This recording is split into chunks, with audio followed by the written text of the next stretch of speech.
जय जिनेंद्र। Welcome to my Jain recipe. मैं हूँ जीनल। आज मैं बनाऊंगी एकदम हेल्दी भाखरी पिज़्ज़ा जो बनाने में बहुत आसान है और बच्चों से लेकर बड़ों को सबको बहुत पसंद आता है। जनरली पिज़्ज़ा बेस मैदा, बेकिंग पाउडर और बेकिंग सोडा का यूज़ करके बनाया जाता है, पर यह पिज़्ज़ा हम सिर्फ गेहूं के आटे से बनाएंगे, जिसमें हम ना ईस्ट का यूज़ करेंगे, ना बेकिंग पाउडर का, ना बेकिंग सोडा का यूज़ करेंगे। फिर भी ये पिज़्ज़ा बहुत ज़्यादा टेस्टी लगते हैं। साथ में पिज़्ज़ा सॉस भी बनाएंगे, जिससे पिज़्ज़ा का टेस्ट और भी बढ़ जाएगा। तो चलिए बनाना शुरू करते हैं भाखरी पिज़्ज़ा। अगर आपको मेरी रेसिपी पसंद आए तो चैनल को सब्सक्राइब करिए और साथ ही बेल आइकन पे ज़रूर क्लिक करिए, उससे मेरी वीडियोस की नोटिफिकेशन सबसे पहले आपको मिलेंगी। सबसे पहले पिज़्ज़ा बेस बनाने के लिए भाखरी का आटा लगाएंगे। उसके लिए मैंने यहाँ 1.5 कप गेहूं का आटा लिया है, जिसमें मैंने 1 कप गेहूं का हल्का दरदरा आटा लिया है, जो हम अक्सर भाखरी बनाने में यूज़ करते हैं, वही आटा लिया है। और आधा कप नॉर्मल जो हम रोटी बनाते हैं वह बारीक आटा लिया है। अब इसमें आधी टीस्पून नमक और आधी टीस्पून जीरा को हाथ से थोड़ा मसल कर ऐड करेंगे। अब हम बीच में थोड़ा सा गैप कर लेंगे। अब इसमें 1.5 टेबलस्पून घी का मोयन ऐड करेंगे और आटे में अच्छे से मिक्स कर लेंगे। घी की जगह आप चाहो तो ऑयल का भी यूज़ कर सकते हो, पर घी का टेस्ट ज़्यादा अच्छा लगता है। और मोयन इस तरह मुट्ठी पर लगाएंगे तो भी चलेगा और हल्का कम रहेगा तो भी चलेगा। अब थोड़ा थोड़ा पानी डालकर हल्का कड़क आटा लगाएंगे। इतना आटा बांधने के लिए मैंने टोटल आधा कप पानी का यूज़ किया है। ये आटा हमें बहुत ज़्यादा नरम नहीं लगाना है। देखिए आटा बांधकर तैयार है और इस तरह हल्का कड़क आटा लगाएंगे। अब आटे को ढककर 15 से 20 मिनट के लिए साइड में रख देंगे। तब तक हम पिज़्ज़ा सॉस बनाएंगे। पिज़्ज़ा सॉस बनाने के लिए कढ़ाई में 2 टीस्पून ऑयल डाल देंगे और ऑयल हल्का गर्म हो जाने के बाद 5 से 6 बेसिल लीव्स को काट के ऐड करेंगे। बेसिल लीव्स की जगह आप चाहो तो 4 से 5 पुदीने के पत्ते और 4 से 5 तुलसी के पत्ते भी काट कर ऐड कर सकते हो। अब इसमें 2 टमाटर की प्यूरी ऐड करेंगे और अच्छे से मिक्स कर लेंगे। मैंने 2 टमाटर को काटकर छोटे मिक्सर बाउल में बिना पानी ग्राइंड कर लिया था। अब मिक्स करने के बाद इसमें 1/4 टीस्पून नमक, 1/4 टीस्पून चीनी, 1/4 teaspoon oregano, 1/4 teaspoon chilli flakes और 1/4 टीस्पून कश्मीरी लाल मिर्च पाउडर ऐड करेंगे और 1.5 टेबलस्पून टमाटो सॉस भी ऐड करेंगे और सब अच्छे से मिक्स कर लेंगे और गैस की फ्लेम मीडियम रखेंगे। अब मीडियम फ्लेम पर सॉस गाढ़ा होने तक पकाना है और बीच बीच में हम चम्मच से 1 से 2 बार चलाते रहेंगे। देखिए 8 से 10 मिनट में सॉस गाढ़ा हो गया है और कंसिस्टेंसी हम ऐसी ही रखेंगे, क्योंकि ये सॉस हल्का ठंडा होने के बाद थोड़ा गाढ़ा हो जाएगा। तो अब गैस बंद कर देंगे और सॉस को एक बाउल में निकाल देंगे। पिज़्ज़ा का टॉपिंग के लिए मैंने यहाँ green capsicum, red capsicum, yellow capsicum लिया है और तीनों कैप्सिकम को छोटे स्क्वायर टुकड़ों में कट किया है और पनीर को भी मैंने स्क्वायर टुकड़ों में कट कर लिया है। टमाटर में से बीज निकालने के बाद टमाटर को भी छोटे टुकड़ों में कट करना है और स्वीट कॉर्न को भी मैंने थोड़ा सा नमक, हल्दी और चीनी डालकर बॉईल कर लिया है और चीज़ क्यूब लिया है। आप चाहो तो मोज़रेला चीज़ का भी यूज़ कर सकते हो। यहाँ आप देख सकते हो कि पिज़्ज़ा सॉस ठंडा होने के बाद थोड़ा गाढ़ा हो गया है। अब इसमें 1.5 टेबलस्पून मेयोनीज़ ऐड करेंगे।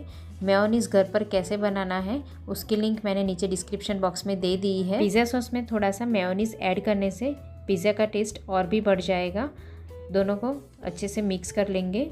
देखिए पिज़्ज़ा पर सॉस स्प्रेड करने के लिए रेडी है। अब हम आटा भी चेक कर लेंगे। आटा भी अच्छे से सेट हो चुका है, तो एक बार अच्छे से मसल देंगे और आटे में से मीडियम साइज़ की लोई बनाएंगे। हम यहाँ मीडियम साइज़ का पिज़्ज़ा बना रहे हैं, तो इतने आटे में से 6 पिज़्ज़ा बनाएंगे। अगर आप छोटे पिज़्ज़ा बना रहे हो तो 8 पिज़्ज़ा बना सकते हो। अब इसे हम बेल देंगे। अगर आपको पिज़्ज़ा बेस ज़्यादा पतला पसंद है तो आप पतला भी बेल सकते हो, पर इस तरह हल्का थोड़ा मोटा बेलेंगे। अब हम पिज़्ज़ा बेस पे इस तरह फोक से छेद कर देंगे, जिससे पिज़्ज़ा बेस फूलेगा भी नहीं और अंदर तक अच्छे से रोस्ट भी हो जाएगा। अब इसे हम तवे पे रोस्ट करेंगे। जहाँ हमने छेद किया है वो साइड हम तवे पे डालेंगे। भाखरी को रोस्ट करने के लिए मैंने नॉर्मल आयरन का तवा लिया है और पिज़्ज़ा का टॉपिंग करने से पहले हम भाखरी को एक ही बाजू रोस्ट करेंगे और जहाँ रोस्ट करेंगे वहाँ पर हम टॉपिंग करेंगे और गैस की फ्लेम मीडियम रखते हुए इस तरह प्रेस करते हुए भाखरी को 1 से 1.5 मिनट के लिए रोस्ट कर लेंगे। आप चाहो तो पहले सारी भाखरी को इस तरह रोस्ट करके रख सकते हो। देखिए भाखरी रोस्ट हो चुकी है और इसी तरह हम बाकी की भाखरी भी रोस्ट करने के लिए तवे पे डाल देंगे। सिर्फ एक ही बात का ध्यान रखना है कि जहाँ हमने फोक से छेद किया है वही बाजू हम तवे पे पहले रोस्ट करेंगे।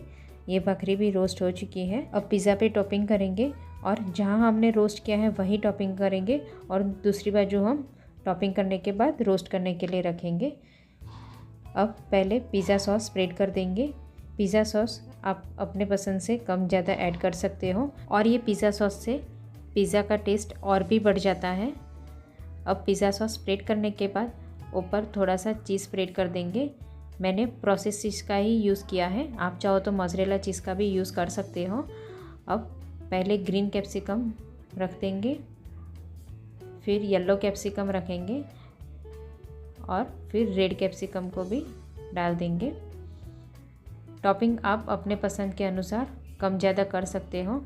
अब थोड़े से टमाटर, बॉइल्ड स्वीट कॉर्न और पनीर के क्यूब रख देंगे। फिर वापस चीज़ ग्रेट करेंगे। पिज़्ज़ा सॉस स्प्रेड करने के बाद थोड़ा सा चीज़ ग्रेट करेंगे। फिर टॉपिंग करने के बाद वापस चीज़ ग्रेट करेंगे, जिससे सारा टॉपिंग होल्ड करेगा, जिससे पिज़्ज़ा कट करके खाने वक्त भी कुछ भी टॉपिंग गिरेगा भी नहीं। अब ऊपर थोड़ा सा चिली फ्लेक्स और ऑरिगानो स्प्रिंकल कर देंगे और इसे हम रोस्ट करने के लिए रख देंगे। रोस्ट करने के लिए मैंने नॉनस्टिक तवा का यूज़ किया है। तवे पे थोड़ा सा घी डालकर पिज़्ज़ा बेस रख देंगे और इसे हम ढककर 1 से 1.5 मिनट तक रोस्ट करेंगे। रोस्ट करने वक्त घी नहीं डालेंगे तो भी चलेगा, पर रोस्ट करने के लिए आप नॉनस्टिक तवे का ही यूज़ करेंगे, जिससे पिज़्ज़ा अच्छे से रोस्ट होगा। देखिए 1.5 से 2 मिनट में पिज़्ज़ा रोस्ट हो चुका है। तो अब इसे हम चॉपिंग बोर्ड पर रखकर कट करेंगे और दूसरा टॉपिंग किया हुआ पिज़्ज़ा को हम रोस्ट करने के लिए रख देंगे। यहाँ मैंने रोस्ट करने के लिए घी का यूज़ नहीं किया है। अब इसे ढककर रोस्ट करेंगे। तब तक हम ये पिज़्ज़ा को कट कर लेंगे। पिज़्ज़ा को हम 4 पीस में कट करेंगे और काटने से ही पता चल जाता है कि नीचे से एकदम क्रिस्पी बना है और चीज़ भी अच्छे से मेल्ट हो चुकी है। ये दिखने में जितना अच्छा दिख रहा है उतना ही खाने में भी टेस्टी है। देखिए नीचे से बेस भी अच्छे से रोस्ट हो चुका है। अब इसे सर्विंग प्लेट में सर्व करेंगे और बाकी के पिज़्ज़ा भी इसी तरह रोस्ट कर तैयार करेंगे। बहुत ही मज़ेदार गर्मा गर्म गेहूं के आटे के भाखरी पिज़्ज़ा बनकर रेडी है। इसे आप टोमेटो सॉस के साथ खाइए, बहुत ज़्यादा टेस्टी लगते हैं। अगर आपने ये पिज़्ज़ा एक बार बनाकर खा लिया तो कभी भी पिज़्ज़ा बेस रेडी नहीं लाएंगे और जब भी पिज़्ज़ा खाने का मन करे तब बार बार यही पिज़्ज़ा बनाकर खा सकते हो, क्योंकि इसमें हमने मैदे का यूज़ नहीं किया है, तो ये एकदम हेल्दी है। तो आप भी भाखरी पिज़्ज़ा एक बार घर पर ज़रूर ट्राई करना, सबको बहुत पसंद भी आएगा। Thank you so much for watching.